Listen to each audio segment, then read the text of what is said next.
Hello दोस्तों, आज हम जानेंगे फ्रेंच रिवॉल्यूशन या फ्रांसीसी क्रांति के बारे में। तो पहले हम इसके मुख्य कारण के बारे में जान लेते हैं। पहले हम राजनीतिक कारणों के बारे में जानेंगे। फ्रांस में सम्राट लुई 16 की निरंकुश राजशाही थी। राजा के पास अपार शक्ति थी और जनता की कोई भागीदारी नहीं थी। दरबार में फिजूल खर्ची और भ्रष्टाचार से जनता में असंतोष बहुत ज़्यादा था। उसके बाद हम सामाजिक कारण जान लेते हैं। समाज 3 वर्गों में बटा था। जैसे प्रथम वर्ग में पादरी थे जो कि विशेष अधिकार और करों से छूट थे, टैक्स से। और द्वितीय वर्ग में कुलीन वर्ग थे जो कि विशेष सुविधाएं तो पाते थे, वो भी कर मुक्त थे। उसके बाद तृतीय वर्ग जो कि आम जनता थे 97%, जैसे किसान, मजदूर, व्यापारी, सिर्फ इन्हीं से ही कर वसूली जाती थी।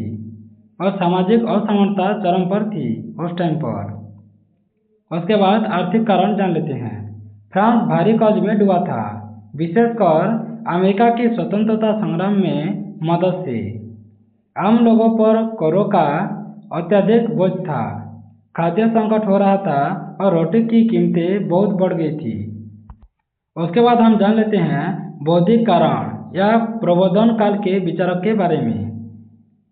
जैसे रूसो, वोल्टेयर, मोंटेस्क्यू जैसे विचारकों ने लोगों में स्वतंत्रता, समानता और बंधुत्व की भावना जागृत की।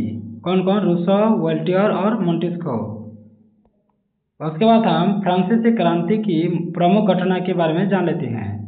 पहले 1798 क्रांति की शुरुआत हम जान लेते हैं। यह 1789 में क्या क्या हुआ था। आर्थिक संकट में निपटने के लिए राजा ने स्टेट जनरल की बैठक बुलाई थी। आर्थिक संकट में कैसे निपटा जाएगा, उसके लिए राजा ने स्टेट जनरल की बैठक बुलाई। उसके बाद तृतीय वर्ग ने खुद को राष्ट्रीय सभा घोषित किया था और 14 जुलाई 1798 को जनता ने बस्ताली किले पर हमला कर दिया। यह क्रांति की शुरुआत मानी जाती है। कब किया गया था? 14 जुलाई 1789 को। उसके बाद 1791 में संविधान की स्थापना किया गया था। राजसत्ता सीमित कर दी गई थी और संवैधानिक राजतंत्र बनाया गया। राजा लुई 16 ने भागने की कोशिश की, जिससे जनता का विश्वास टूट गया। उसके बाद 1792 में गणराज्य की घोषणा कर दिया गया। फ्रांस गणराज्य बन गया था, रिपब्लिक बन गया था। लुई 16 को 1793 में फांसी दी गई थी। उसके बाद 1793 से 94 तक आतंक का शासन हुआ था।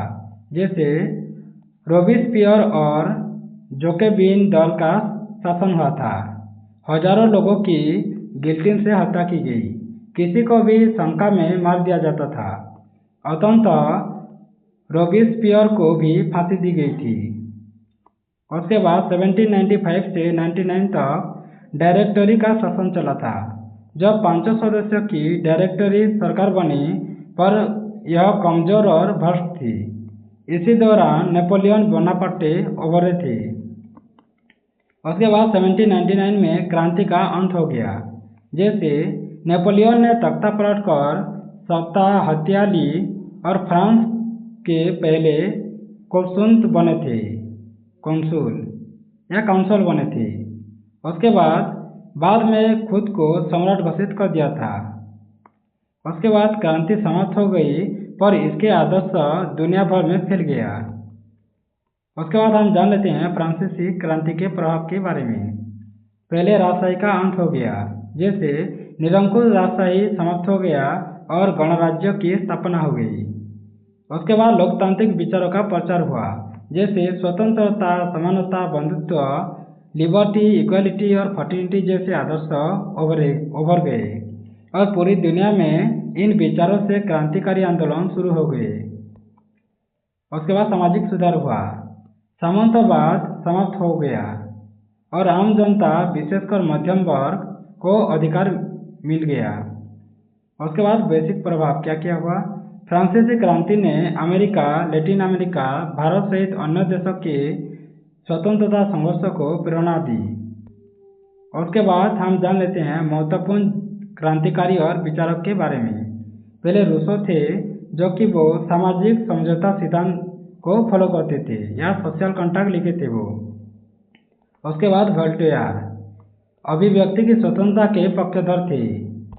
उसके बाद मोंटेस्क्यू वो शक्ति पूर्तिकरण का सिद्धांत के रूप में जाने जाते हैं, सेपरेशन ऑफ पावर, कैसे हम डिवाइड करें पावर को, वो कौन कर रहे थे, मोंटेस्क्यू। उसके बाद रोबेस्पियर ये आतंककाल का नेता थे। उसके बाद नेपोलियन बोनापार्टे वो क्रांति के बाद सत्ता पर कब्जा किए थे। उसके बाद हम जान लेते हैं फ्रांसीसी क्रांति का अंतर्राष्ट्रीय प्रभाव क्या क्या था। America, Haiti, Latin America, Bharat आदि देशों के आंदोलन इससे प्रेरित हुई और टीपू सुल्तान ने फ्रांसीसी सेना से गठजोड़ किया था। वे फ्रांसीसी विचारों से प्रभावित थे। भारत के स्वतंत्रता सेनानियों ने भी समानता और गणराज्य की प्रेरणा यही से ही ली थी। उसके बाद हम क्रांति से जुड़ी महत्वपूर्ण शब्दावली के बारे में जान लेते हैं, जैसे कि बास्तिल, ये राजा की जेल और तानाशाही का प्रतीक था, बास्तिल दूर। नेशनल असेंबली ये तृतीय वर्ग द्वारा बनाई गई नई संसद थी, नेशनल असेंबली। उसके बाद जैकोबिन क्लब ये क्रांतिकारी संगठन थे जो बहुत कट्टरपंथी थे। उसके बाद डायरेक्टरी ये क्रांति के बाद बनी 5 सदस्यों की सरकार थी, डायरेक्टरी। उसके बाद गिलोटिन ये फांसी देने की मशीन थी जिसको हम गिलोटिन कहते हैं। उसके बाद हम कुछ रोचक तथ्यों के बारे में जान लेते हैं। बास्तिल किला जहाँ 14 जुलाई को हमला हुआ था उसमें सिर्फ 7 कैदी ही थे। गिलोटिन जो जनता के लिए न्याय का प्रतीक बना था बाद में आतंक का प्रतीक बन गया।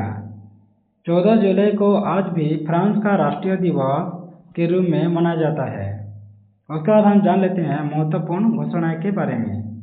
1789 को declaration of the rights of man and the citizens जारी की गई थी, जो सभी पुरुष समान जन्मे हैं और स्वतंत्र हैं, ये नारा दिया गया था। अभिव्यक्ति, धर्म और विचार की स्वतंत्रता का अधिकार भी इसमें ही मिला था। उसके बाद महिलाओं की भूमिका के बारे में जान लेते हैं। महिलाओं ने भी क्रांति में बढ़ चढ़ कर भाग लिया था। 1789 में महिलाओं ने वर्साय जाकर राजा से रोटी की मांग की। ओलम डी गूज ने महिलाओं के अधिकारों की घोषणा की और लिखी, declaration of the right of women लिखी थी। लेकिन महिलाओं को अधिकार नहीं मिले थे, बाद में उन्हें भी दबा दिया गया था। उसके बाद हम जान लेते हैं न्याय व्यवस्था में बदलाव कैसे किया गया। पहले न्याय व्यवस्था में धन और हैसियत से फैसले होते थे। क्रांति के बाद समान कानून हुआ, सबके लिए एक जैसा दंड मिला और जैसे बातें शुरू हुई थी। उसके बाद हम जान लेते हैं क्रांति से मिले 5 बड़े सबक क्या क्या थे। जनता की शक्ति अगर संगठित हो जाए तो राजा भी हार जाते हैं या हार मान सकते हैं। लोकतंत्र का जन्म खून और बलिदान से ही हुआ था। समानता और स्वतंत्रता सिर्फ विचार नहीं है, एक आंदोलन है। चरमपंथ भी खतरनाक होता है, जैसे रीजन ऑफ टेरर में हुआ था। लोकतांत्रिक व्यवस्था को मजबूत करने के लिए शिक्षा और जागरूकता जरूरी है। उसके बाद हम निष्कर्ष के बारे में जान लेते हैं। फ्रांसीसी क्रांति ने केवल फ्रांस को ही नहीं बल्कि पूरी दुनिया को बदल कर रख दिया था। इसने राजा की निरंकुश सत्ता को चुनौती दी और आधुनिक लोकतंत्र की नींव भी रखी थी। Thanks for watching. वीडियो को सब्सक्राइब करें, बेल आइकन को दबा दें, लाइक शेयर करें और कमेंट करना ना भूलें। धन्यवाद।